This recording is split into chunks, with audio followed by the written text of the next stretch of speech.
like, oh, the environment's not very well, you know.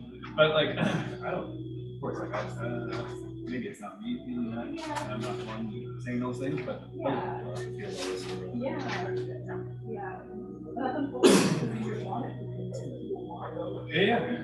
Yeah. Thanks for reading the name, you know? Yeah, that's right. Yeah.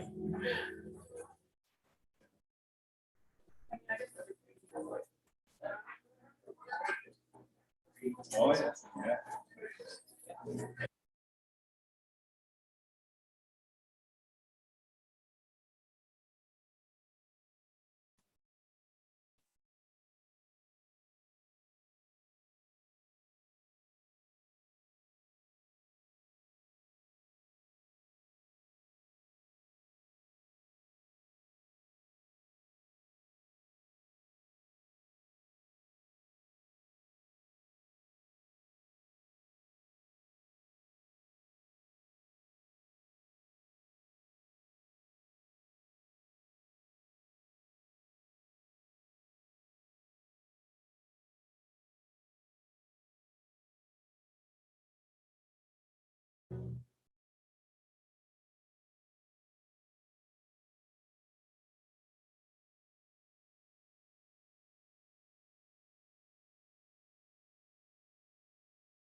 Yeah. Yeah, the whole life is set down to this one month. Yeah.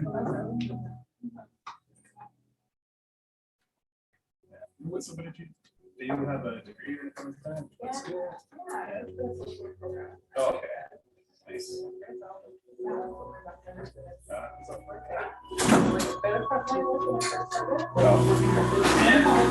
now the position I'm in now is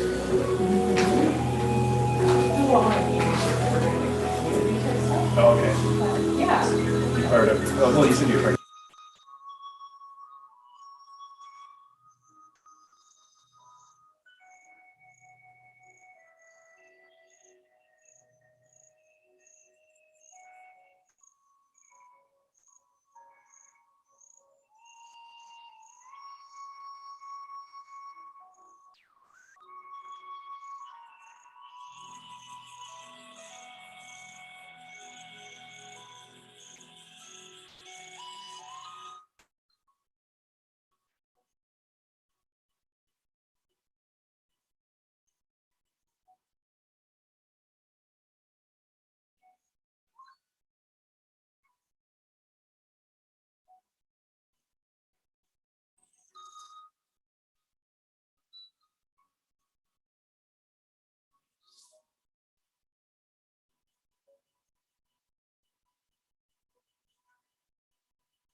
We'll start in about 1 minute here.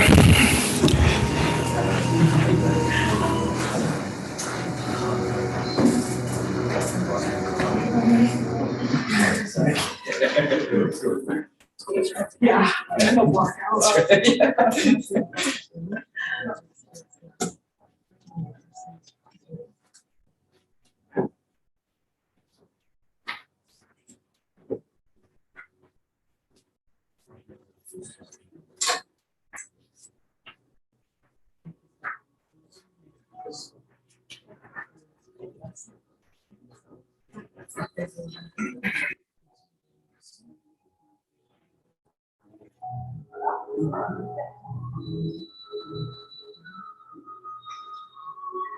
Oh, are you from First Nations? No. Oh, okay.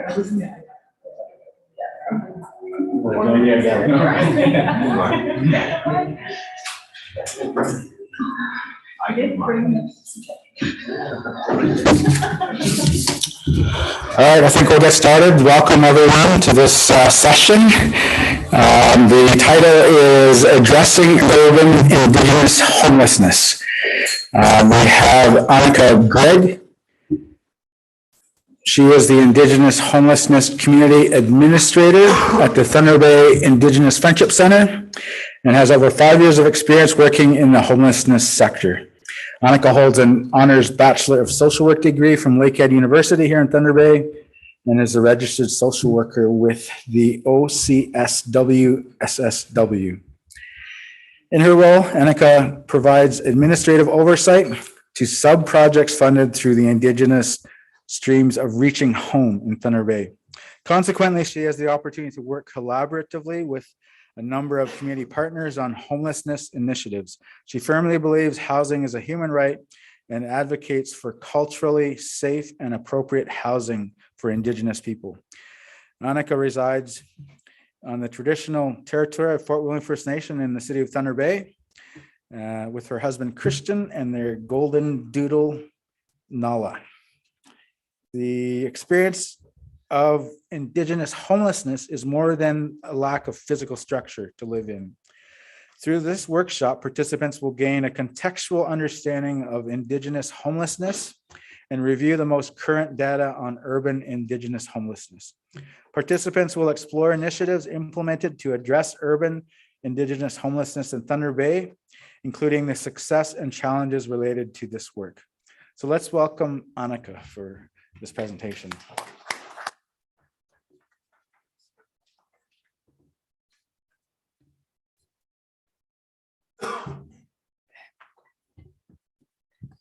Good afternoon, everyone. Is that a good height? It's wonderful to be here with you all today. My name is Annika Gregg, and I'm the Indigenous Homelessness Community Administrator at the Thunder Bay Indigenous Friendship Center. And today I will be presenting to you on addressing urban Indigenous homelessness. I can thank my father-in-law, Jonathan Gregg, for setting me up here today. I'm not very much of a public speaker, but I am very happy to be here with you all nonetheless. Before we begin, I do want to acknowledge that we are gathering here today on the traditional territory of Fort William First Nation, signatory to the Robinson Superior Treaty of 1850, and also want to recognize the contributions made by the Métis people of this area. I want to recognize that I'm a settler on these lands and that land acknowledgements really are just a small part of reconciliation. There is much, much more work to be done. I am really grateful for the teachings that I have received from elders, coworkers, families, and friends in regards to land and land sovereignty. I have up here a picture from a camping trip last summer at Sleeping Giant. Just really want to recognize and appreciate the land that we're on here today. Before we dive in, I want to highlight the presentation objectives, which Clarence has done already, but we'll go over them again. Through this presentation, my hope is that participants will gain a contextual understanding of Indigenous homelessness, review most current federal and local data on urban Indigenous homelessness, and explore initiatives implemented to address urban Indigenous homelessness, including the successes and challenges related to this work.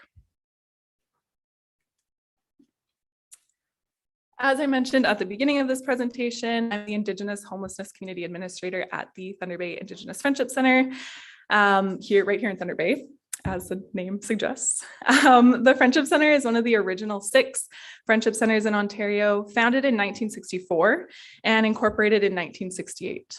In Ontario, there are now 29 friendship centers that have been established across the province. Our mission at the Friendship Center is to strengthen the lives of Indigenous people by providing holistic supports, services, and advocacy. We envision a welcoming Indigenous community that nurtures healing, culture, traditions, and self-determination. The Friendship Center offers programming for individuals across the lifespan. So we have programs for infants all the way to elders, and our programs are divided into 4 houses, as we call them. So that includes child and youth services, wellness services, justice services, and employment and education. In addition to this, the Friendship Center acts as the Indigenous community entity for Reaching Home, which is Canada's homelessness strategy.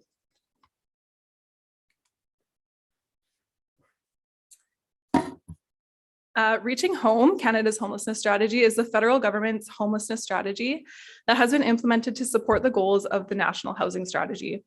In particular, to support the most vulnerable Canadians in maintaining safe, stable, and affordable housing, and to reduce chronic homeless nationally by 50% by 2027-28. Reaching Home has 4 regional funding streams that provide funding to communities to address local homelessness needs. Those would be the Designated Communities Funding, Indigenous Homelessness Funding, Rural and Remote Funding, and Territorial Homelessness Funding. Across Canada, 80 communities are provided with Reaching Home funding, including Cochrane District, Fort Frances, Kenora, Sault Ste. Marie, and Thunder Bay, just to name a few in our area. Reaching Home's Indigenous homelessness stream provides funding to organizations that provide supports to meet the unique needs of First Nations, Inuit, and Métis people who are experiencing or at risk of homelessness. The intent is that funding be provided to Indigenous organizations located in urban centers. Thunder Bay also receives designated community entity funding in addition to Indigenous stream homelessness funding, and that's through the Lakehead Social Planning Council. As the Indigenous CE, we do work very closely with them in regards to our funding allocations. Before we go any further, I would like to ground us with an understanding of the definition of Indigenous homelessness, which differs from the common colonial definition of homelessness of simply lacking a physical structure to live in. The definition you see up on the screen is crafted by Jesse Thistle in collaboration with the Aboriginal Standing Committee on Housing and Homelessness. Jesse Thistle is Métis Cree from Prince Albert, Saskatchewan, and is an individual with lived experience of homelessness and addictions, and is now an author and assistant professor at York University. Most recently, he published his memoir, From the Ashes, My Story of Being Métis, Homeless, and Finding My Way, which is a book I would really highly recommend to you all. Both the Indigenous and designated community entities in Thunder Bay subscribe to Jesse Thistle's definition of Indigenous homelessness and the 12 dimensions of homelessness to guide the work that we do here in our community. So let's take a look at the definition. Indigenous homelessness is a human condition that describes First Nations, Métis, and Inuit individuals, families, or communities lacking stable, permanent, appropriate housing, or the immediate prospect, means, or ability to acquire such housing. Unlike the common colonist definition of homelessness, Indigenous homelessness is not defined as lacking a structure of habitation. Rather, it is more fully described and understood through a composite lens of Indigenous worldviews. These include individuals, families, and communities isolated from their relationships to land, water, place, family, kin, each other, animals, cultures, languages, and identities. Importantly, Indigenous people experiencing these kinds of homelessness cannot culturally, spiritually, emotionally, or physically reconnect with their indigeneity or lost relationships. You'll see that the definition of Indigenous homelessness describes homelessness through a more holistic lens, taking into account the mental, physical, emotional, and spiritual aspects of Indigenous homelessness that are a result of colonization, assimilation, racism, discrimination, and intergenerational trauma. Thistle has gone on to further break down Indigenous homelessness into 12 dimensions, which have been articulated by Indigenous people across Canada. These include historic displacement. Indigenous communities and nations made historically homeless after being displaced from pre-colonial Indigenous lands. Contemporary geographic separation. An Indigenous individuals or communities' separation from Indigenous lands after colonial control. Spiritual disconnection. An Indigenous individual or community's separation from Indigenous worldviews or connection to the Creator or an equivalent deity. Mental disruption and imbalance. Mental homelessness, described as an imbalance of mental faculties experienced by Indigenous individuals and communities caused by colonization's entrenched social and economic marginalization of Indigenous people. Cultural disintegration and loss. Homelessness that dislocates or alienates Indigenous individuals and communities from their culture and from the relationship web of Indigenous society known as all my relations. Overcrowding homelessness. The number of people per dwelling in urban and rural Indigenous households that exceeds the national Canadian household average, thus contributing to unsafe, unhealthy, and overcrowded living spaces, in turn causing homelessness. Relocation and mobility. Mobile Indigenous homelessness, people traveling over geographic distances between urban and rural spaces for access to work, health, education, recreation, legal, and childcare services, to attend spiritual events or ceremonies, have access to affordable housing, and to see family, friends, and community members. Going home homelessness. Indigenous individuals or families who have grown up or lived outside their home community for a period of time, and upon returning home are often seen as outsiders, making them unable to secure physical structure in which to live due to federal, provincial, territorial, or municipal bureaucratic barriers, uncooperative band or community councils, hostile community and kin members, lateral violence, and cultural dislocation. Nowhere to go homelessness. Complete lack of access to stable shelter, housing, and accommodation, shelter services or relationships, literally having nowhere to go.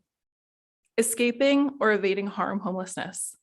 Indigenous people fleeing, leaving, or vacating unstable, unsafe, unhealthy, overcrowded households or homes to obtain a measure of safety to survive. Young people, women, 2S LGBTQIA individuals are particularly vulnerable to this type of homelessness. Emergency crisis homelessness. Natural disasters, large-scale environmental manipulation, and acts of human mischief or destruction, along with bureaucratic red tape, combining to cause Indigenous people to lose their homes because the system is not willing or able to cope with an immediate demand for housing. And finally, climate refuge homelessness. Indigenous peoples whose lifestyle, subsistence patterns, and food sources, relationships to animals, and connection to the land and water have been greatly altered by drastic and cumulative weather shifts due to climate change. These shifts have made individuals and entire Indigenous communities homeless. What this definition and the 12 related dimensions aim to articulate is that Indigenous homelessness is incredibly complex and a direct result of historically constructed and ongoing settler colonization and racism that have displaced First Nations, Métis, and Inuit people from their traditional governance systems, laws, territories, histories, worldviews, ancestors, and stories. I want you to keep this in mind as we continue through the presentation. Let's shift now to take a look at some of the ongoing work in Thunder Bay to address urban Indigenous homelessness, beginning with the Community Homelessness Plan for 2019 to 2024. The implementation of a community homelessness plan is a requirement for reaching home communities and helps move our community to an outcomes-based approach to addressing homelessness. The formation of the plan was based on collaboration between a number of organizations, including the Designated Community Advisory Board, which is the Housing and Homelessness Coalition, the Designated Community Entity, which is the Lakehead Social Planning Council, the Indigenous Community Advisory Board, which is the Urban Aboriginal Advisory Committee, and us at the Friendship Center as the Indigenous CE. The information included in the Community Homelessness Plan was determined based on a number of factors. First, beginning with a survey regarding community plan priorities that was created back in June of 2019. It was distributed to community members through various avenues, and the survey responses were then discussed by the CABs and CEs and utilized to draft the investment priorities of the Community Homelessness Plan. Feedback was also sought by the co-chairs of the Coordinated Access Table and the Thunder Bay District Social Services Administration Board, or DSAB, as I'll likely refer to it throughout the presentation.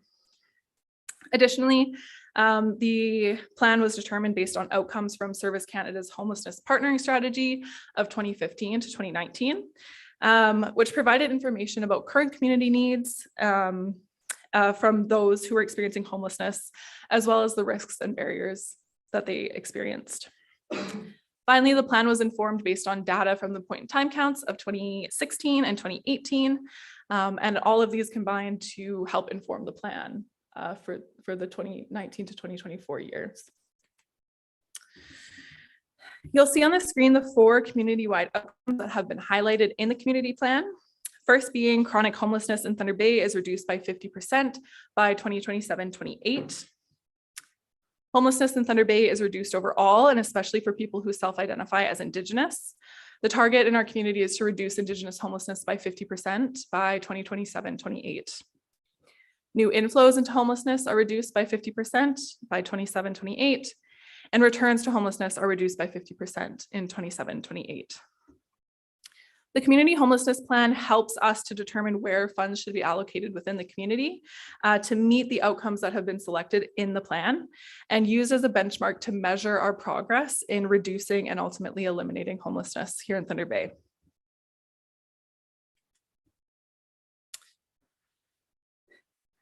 Another tool in our community to measure our community's progress and gather information on individuals' experiences of homelessness is through the point in time count. A point in time count, also referred to as a PIT count, provides an estimate of homelessness in a community within a specified time period, generally 24 hours. It's not intended to be a comprehensive research study, nor is it designed to provide the absolute number of people experiencing homelessness in a community. For example, many people may be experiencing hidden homelessness, couch surfing, for example. In spite of this, point in time counts do offer a snapshot of homelessness, and when conducted consistently, do allow communities to measure their progress in reducing homelessness. The nationally coordinated point in time count approach includes core standards for methodology that guides how the counts are conducted in participating communities. The core standards support a consistent portrait of homelessness over time and allow for comparability across communities. At the same time, the approach does give flexibility to communities to adapt the methodology for their local context. The nationally coordinated point in time count approach includes a set of common questions that are asked in all participating communities. This includes screening questions that help to decide whether someone is selected to answer the full survey. The answers to these questions are used by communities to help understand the experience of homelessness locally and to plan services to prevent homelessness. They also contribute to the understanding of homelessness across Canada as a nation. Communities are able to add additional questions to the survey if they wish that pertain to local information needs. And the data collected through the point in time count is kept anonymous and doesn't include any personally identifying information. The most recent point in time count data that we have nationally comes from 2018, from the 2018 Everyone Counts Highlights Report. Between March 31st and April 30th of 2018, 61 communities participated in Everyone Counts, including Thunder Bay, which was the second nationally coordinated point in time count. The results from the count show that across 61 communities, 32,005 people were identified as experiencing homelessness on any given night, with 14% staying in unsheltered areas, 65% in shelters, and 21% in transitional facilities. 60% of individuals experienced homelessness for 6 months or more, which meets the criteria for reaching home of chronic homelessness. 50% said they first experienced homelessness before the age of 25. 36% of respondents were women. 11% of respondents were members of the 2S LGBTQIA+ community. 5% were veterans, and 30% of respondents nationally identified as Indigenous. You'll also see on the screen the age breakdown for individuals experiencing homelessness, with 13% age 0 to 15, 13 age 13 to 24, 49 age 25 to 49, 22% age 50 to 64, and 3% age 65 plus. So how does this compare to the data collected in Thunder Bay in 2018? On the screen, you'll see the infographic with the 2018 data that was created by the Lakehead Social Planning Council. You'll see that in 2018, 474 people experiencing homelessness were surveyed during a 24-hour period on April 21st to April 22nd. You'll see that in a number of areas, Thunder Bay data is comparable to national data. For example, 59% of respondents were homeless for 6 months or more in the past year, meeting that chronic homelessness benchmark, compared to 60% nationally. 35.2% of respondents were women, compared to 30% nationally. 6.5% identified as LGBTQ+, compared to 11% nationally. 7% veterans, again, compared to 5% nationally. 61% of respondents in Thunder Bay first experienced homelessness before turning 25 here, compared to 50% nationally. However, you will notice that the percentage of individuals who identified as Indigenous in Thunder Bay is more than national that of the national data. 66% of individuals experiencing homelessness here in Thunder Bay identified as Indigenous, compared to 30% nationally. In contrast, the 2018 Everyone Counts Highlight Report states that 5% of the Canadian population identified as Indigenous in the 2016 census. This data confirms that Indigenous people are experiencing homelessness at disproportionate and overrepresented rates in Thunder Bay. The next point in time count was scheduled to occur in 2020. However, due to the COVID-19 pandemic, many communities were required to postpone their counts, including Thunder Bay. We did postpone our count until October of 2021. And we don't yet have national data for the 2021 count, as there are still some communities who are working to complete their point in time counts. The 2021 count in Thunder Bay occurred over a 24-hour period on October 2nd to 3rd. Where 221 individuals experiencing homelessness completed the survey. This infographic is a little bit harder to read, so I have put the data on the next slide. However, both of the infographics that I've shown are available on the Lakehead Social Planning Council website, along with other resources that can be found there. All right, so the 2021 point in time count presented the following results. 221 individuals completed the point in time count survey. However, according to the Thunder Bay District Social Services Administration Board point in time count report, there were actually a total of 410 individuals counted. So for example, at emergency shelters, transitional housing units, and public institutions, but 221 is the number of individuals who actually completed the survey. 58% of respondents experienced homelessness for 6 months or more. 53% first experienced homelessness before the age of 25. 34% of respondents identified as female and 1% as non-binary, two-spirit, or questioning. 7% of respondents identified as members of the 2S LGBTQIA+ community. 3% responded as veterans, and 68% of individuals identified as Indigenous. We see that this data is fairly consistent with the 2018 count for here in Thunder Bay. However, as the DSAB point in time count report notes, while the number of surveys completed was quite less than those collected in 2018 and 2016, we shouldn't interpret this as an indication that homelessness has gone down in Thunder Bay. Due to the presence of COVID, a number of locations where surveys were previously you could previously do surveys, they had to be reduced from both years. So this likely had an impact on the number of surveys that were completed. For the 2021 point in time count, additional questions were added to the questionnaire regarding migration of Indigenous people to Thunder Bay. The following questions were added. If the individual did identify as Indigenous, what First Nation are you a band member of? And have you ever lived in the First Nation community that you are a band member of? These questions provided us with the following data sets that you can see up on the screen. 68.87% of respondents identifying as Indigenous reported being a member of a First Nations band. Of those 68.87, 70.19% of individuals reported as having lived in the community that they're a band member of. Additionally, 68% of all youth experiencing homelessness identified as Indigenous. As the Indigenous community entity, we hope to use this information to have a better understanding of the migration of Indigenous people experiencing homelessness in an urban setting and work collectively with Indigenous partners here who support the urban Indigenous population.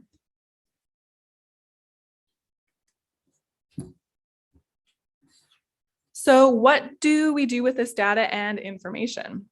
This data is useful in helping both the Indigenous and designated community entities make informed decisions about investing into community programs that address homelessness in the community of Thunder Bay. Between the Indigenous and designated CEs, 11 organizations receive Reaching Home funding, with 5 of those organizations being Indigenous specific.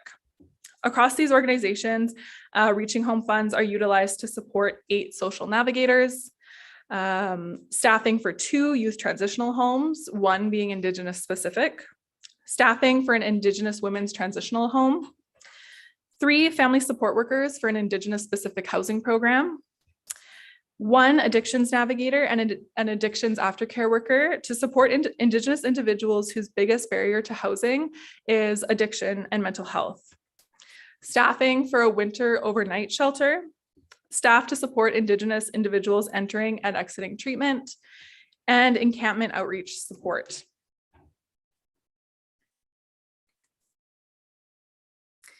In addition to the collective work done in the by the sub-projects that I just mentioned through Reaching Home, another way our community aims to collectively reduce homelessness is through the implementation of a coordinated access system. Coordinated access is the process through which individuals and families experiencing homelessness or at risk of homelessness are provided access to housing, supports, and services based on a standardized set of procedures for client intake, assessment of need, and matching and referral to housing. According to the Reaching Home directives, access points, assessment, prioritization, and matching and referral to housing are the key aspects of a successful coordinated access process. Access points are the engagement points for individuals or families experiencing a housing crisis. They can be virtual, in person, over the phone, anywhere that an individual or family in need of assistance can engage with the coordinated access system. Assessment is the process of gathering information about an individual or family accessing the crisis system. In a coordinated access system, communities must use a common assessment tool for all population groups so that there's a shared approach to understanding a person's depth of need. However, the questions and approaches used can be adjusted for specific populations. So for example, when working with our Indigenous clients, we might take more of a conversational approach and less of a kind of clinical form approach. Prioritization, the process of determining the individual or family's priority for housing based on the information that they provided during the assessment. Prioritization is established through a series of triaging factors, including but not limited to an acuity assessment score from the common assessment tool. Matching and referral is the process whereby the individual or family is matched and offered housing based on project-specific eligibility, needs, and preferences. Referrals to housing services must be made based on prioritization guidelines, project-specific eligibility requirements, and the specific needs and preferences of the client.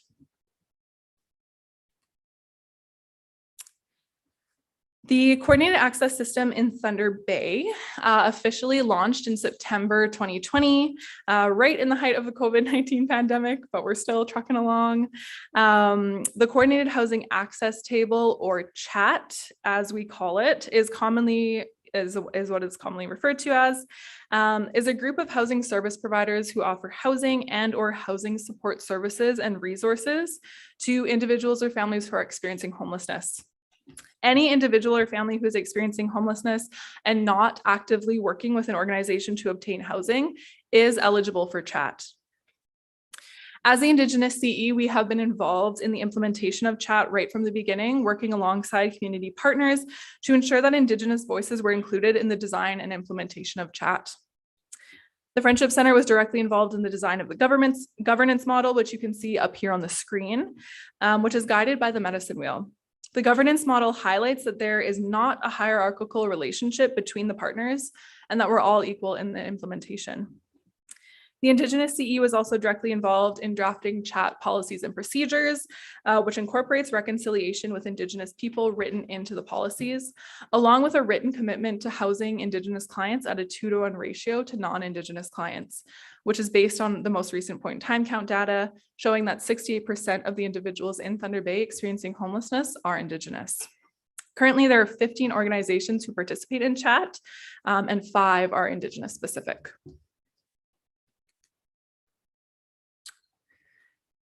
The infographic you see up on the screen was created to help clients walk through the coordinated housing access table process, and can be also used by service providers and community members as well.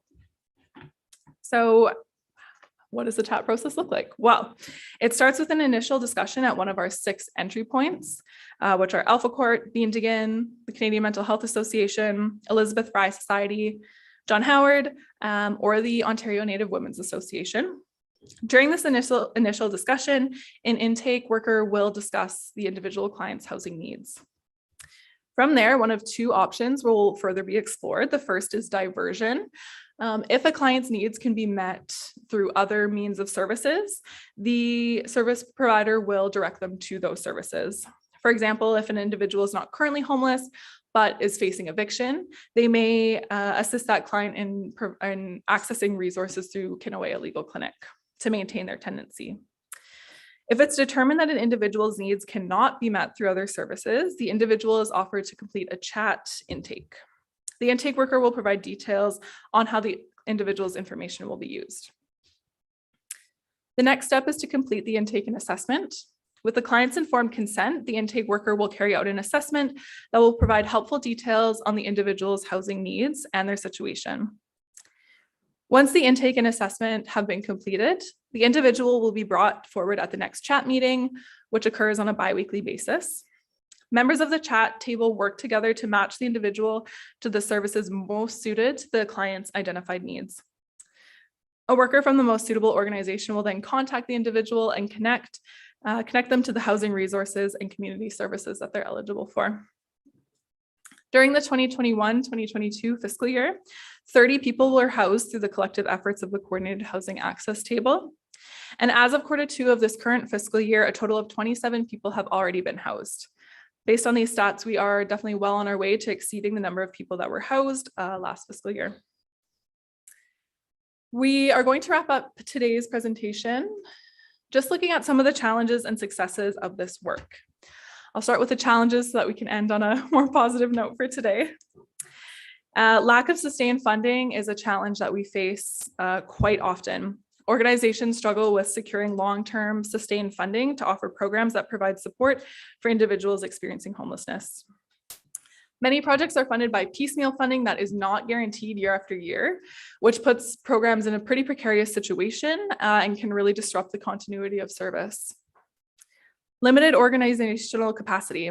Many organizations are currently struggling to fill positions right now, which makes it difficult to carry out this necessary and difficult work in our community. With high rates of turnover or positions remaining vacant for months at a time, there are gaps in service provision and organizations are often left scrambling to operate at a bare bones level. Lack of housing stock.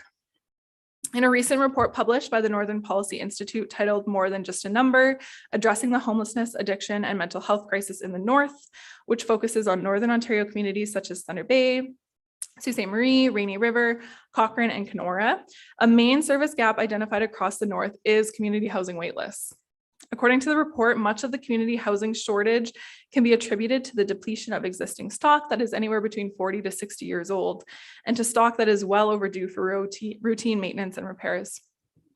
The report noted that as DSAB struggled to financially keep up with the growing backlog of capital repairs, much needed community housing units are left vacant despite growing demand. We know this is true as social housing waitlists can span well over a year in many communities. We have also heard locally from service providers that there is a gap in low barrier supportive housing options for individuals who may require additional supports to remain housed. The rising cost of living. We have heard from our subprojects time and time again that the rising cost of private market rent, along with rising cost of basic needs items, are creating challenges for individuals experiencing and at risk of homelessness. One of our sub-projects has noted that the ability to house single individuals in their own dwelling is not a reality for individuals who rely on Ontario Works as their main source of income. Many individuals are having to find roommates, find means of increasing their income, or waiting for rent geared to income units.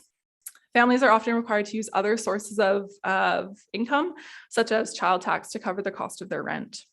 The lack of affordable housing has greatly impacted our sub-project's ability to successfully house individuals. The perpetuation of colonial systems. While much work is being done in terms of cultural safety and culturally relevant supports and services for Indigenous clients, the reality is that the homelessness serving sector is still very much working within a colonial system. We have heard from some of our sub-projects that the coordinated access system poses barriers for Indigenous clients, particularly related to the assessment component, as the nature of the questions can often be triggering and re-traumatizing. At a national level, work is being done to create a culturally relevant community-grown assessment process. However, it has yet to be implemented at this time. We also hear frequently about racism and discrimination that Indigenous people face in the private market from landlords and other tenants, which speaks to the colonial nature of our society more broadly. Despite these challenges, there are still positive things happening in our community. One of them being that people are being housed. In the 2021-22 fiscal year, 3 Indigenous CE sub-projects housed a total of 37 people, with 33 identifying as Indigenous. This year, we have added 2 additional sub-projects, and we're really looking forward to hearing the success stories of individuals being housed in our community. Community partner collaboration. Community partners in Thunder Bay work closely together to ensure that services are aligned and that there's limited gaps in service or duplication in services. This collaboration was enhanced further with the COVID-19 pandemic as organizations worked collaboratively together to ensure the needs of vulnerable populations were being met. This is evidenced in the number of committees and working groups that bring multiple partners to the table, including the Housing and Homelessness Coalition, the Urban Aboriginal Advisory Committee, the Vulnerable Populations Planning Table, the Thunder Bay Mental Health and Addictions Network, and various other tables. In working with partners across the province and nationally, we have heard that the collaboration between community partners in Thunder Bay is actually fairly unique, as a lot of other communities struggle to work collaboratively together. Private market landlord connections. In particular, one of our sub-projects has worked tirelessly to form positive and long-standing relationships with landlords in the private market. With the working relationships that have been built, landlords will inform the sub-project of any upcoming vacancies, which results in housing individuals at a much quicker rate. Because of the private market landlord connections, this particular sub-project that I'm referencing has been able to house people in as little as 2 days. Additional transitional beds and spaces. Through our sub-projects, we are supporting 25 bed spaces, 20 of which are beds for Indigenous youth and 5 for Indigenous women. These are bed spaces that were not previously available in the community. And finally, national Indigenous homelessness initiatives. As mentioned previously, there is work being done at a national level in areas related to housing and homelessness, including the work being done in relation to coordinated access. In addition to this, the National Indigenous Homelessness Council became an incorporated entity just this past year and now houses the National Indigenous Homelessness Coordinator position as they strive towards Indigenous self-determination in matters relating to Indigenous housing and homelessness. That's the end of my presentation. My contact information is up on the screen here. I'm not sure if there's a Q&A portion. If you want to ask questions, feel free. I don't know how much time we have left, but I just want to say miigwech to all of you. Thank you for listening. Like I said, public speaking isn't my favorite, but thank you.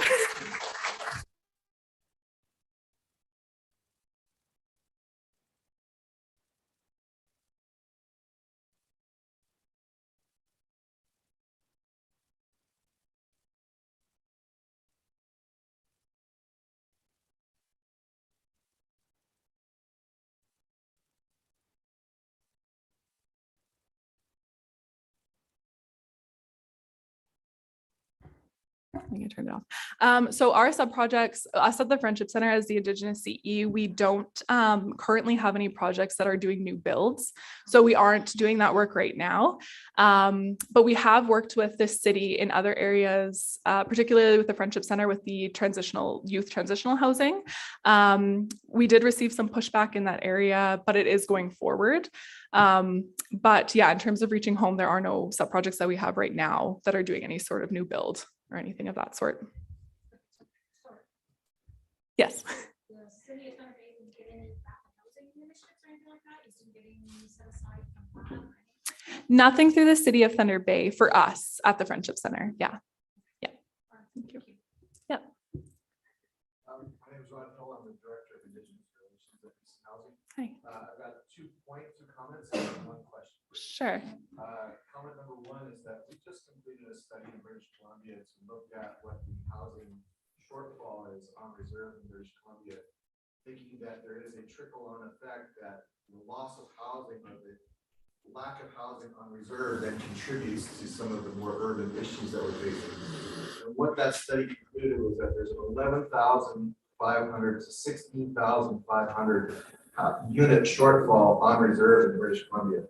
And what that represents is a 50% shortfall on housing on average within most communities. And that is more pronounced as you get further away from urban areas. So remote special access communities oftentimes need to double their size to address the current needs within that community. So for anyone that's interested in the methodology, I'm happy to share that with you. But that unit shortfall is what we're using to advocate for provincial government and federal government intervention within the communities to support some of the issues that they're facing. Kind of noted here today. Mm-hmm. And the hope is that if there's some investment that way, then that will help alleviate some of the concerns. The second point that I would add is that in BC housing, we had similar issues related to the aging of existing units and what that required. And so we invested in a fairly robust asset management system with supporting software and was able to demonstrate to the provincial treasury a need for $1 billion infusion over 10 years to support the 70,000 units that are in the province. And the province endorsed that and invested it because what was realized was that without that significant investment, that there'd be a loss of equity because the homes would depreciate. Right. So it was really a financial decision that was in the best interest of the province to invest in. But we had to demonstrate that as a business case to get that support. So if anyone's interested in that as an approach and that understanding and the methodology, happy to discuss that with you as well.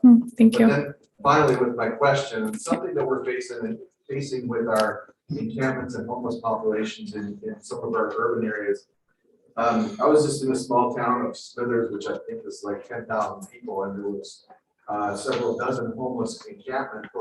There was probably about 50 people that were homeless just in that small town. Right. So it's not just an urban issue in British Columbia. I don't want anyone to confuse this. But in Vancouver, one of the challenges that we have within the Indigenous population is that we see people from all over Canada. And so trying to provide kind of a pan-Indigenous support for individuals has been somewhat challenging.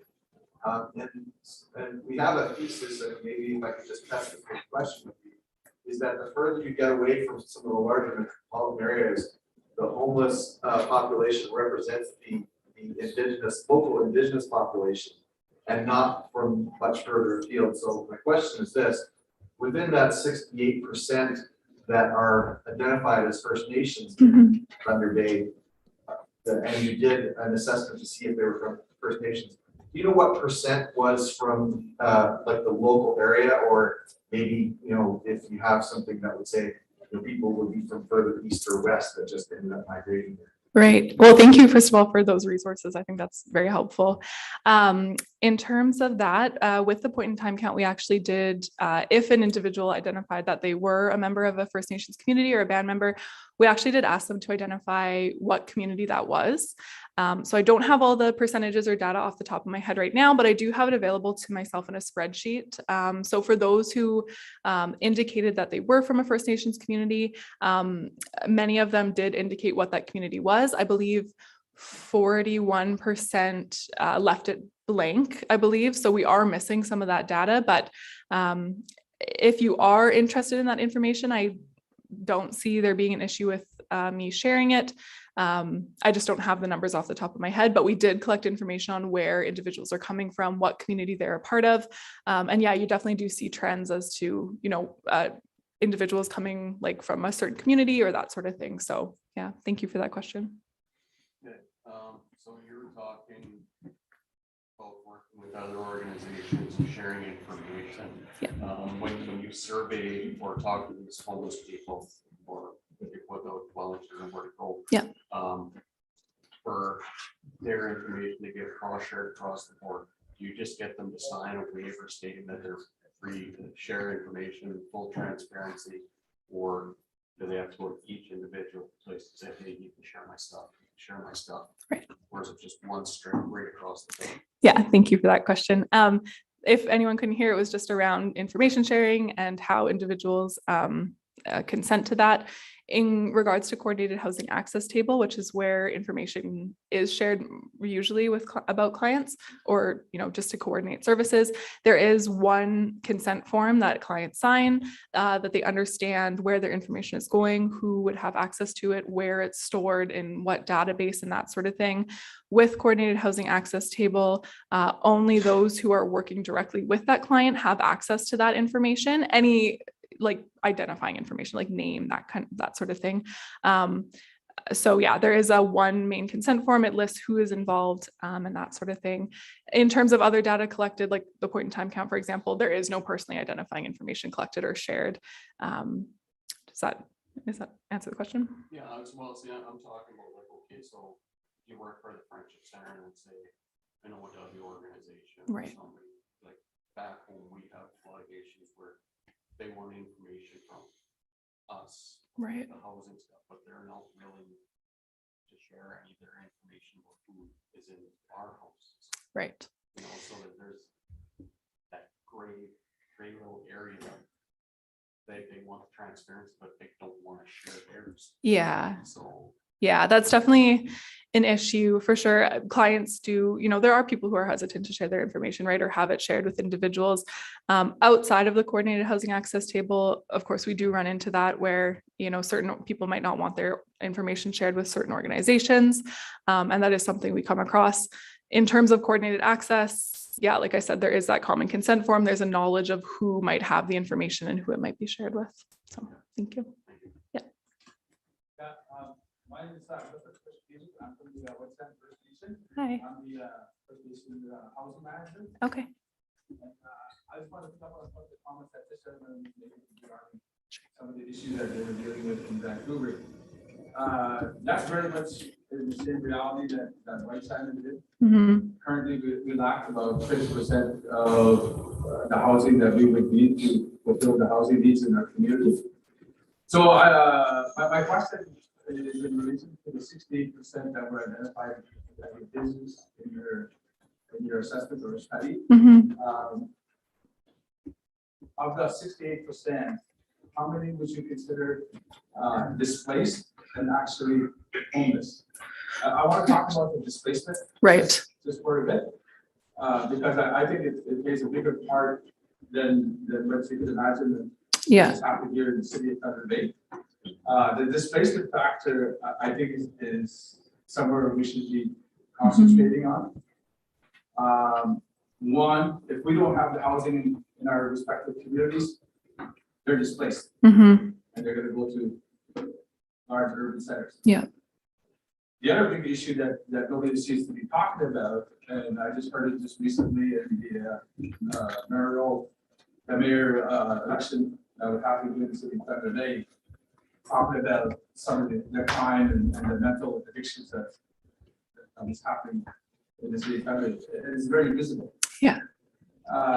We did a recent study in our community about 10 years ago about the addictions in our community. Mhm. Surprisingly, shockingly, 80% of our community is either experiencing or using illicit opiate drugs. Yeah. What we started realizing is that because they have lack of access to whatever they're addicted to, Mhm. we started migrating to the city of Thunder Bay. Yeah.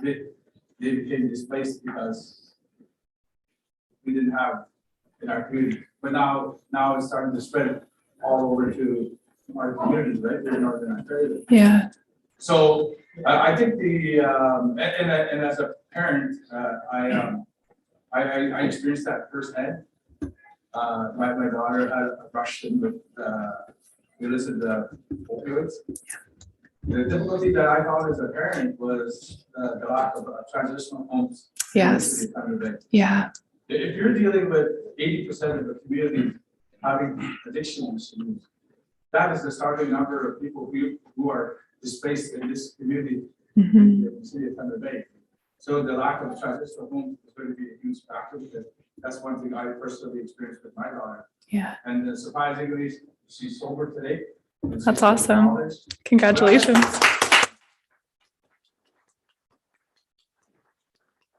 But as a parent, though, I found it very frustrating navigating through the resources here in the city of Thunder Bay. Yeah. And now I have a better appreciation and understanding of the displacement and the homelessness in the city of Thunder Bay. Mhm. I tell my daughter when we drive around the city, I said they have a chance, you have a chance. Mhm. But I think there has to be more in-depth research that needs to be done. Yeah. In terms of what is the displacement factor Yeah. versus the homelessness to better get a better grip on the issue of the homelessness here in the city of Thunder Bay.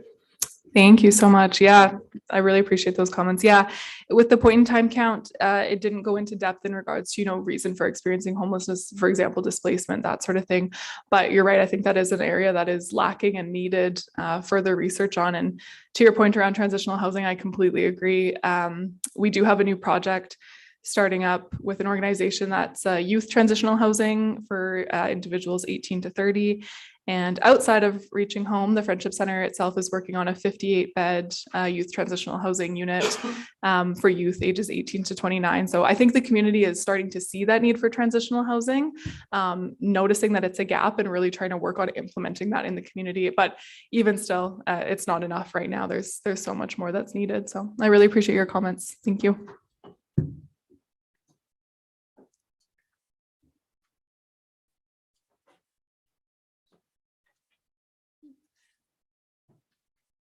Thanks to Annika for sharing with us, and I'm sure she'll be available as well for any other questions. Her contact information was up there. So on behalf of the organizing committee, we'd like to present the gift to Annika for sharing with us today. Thanks so much.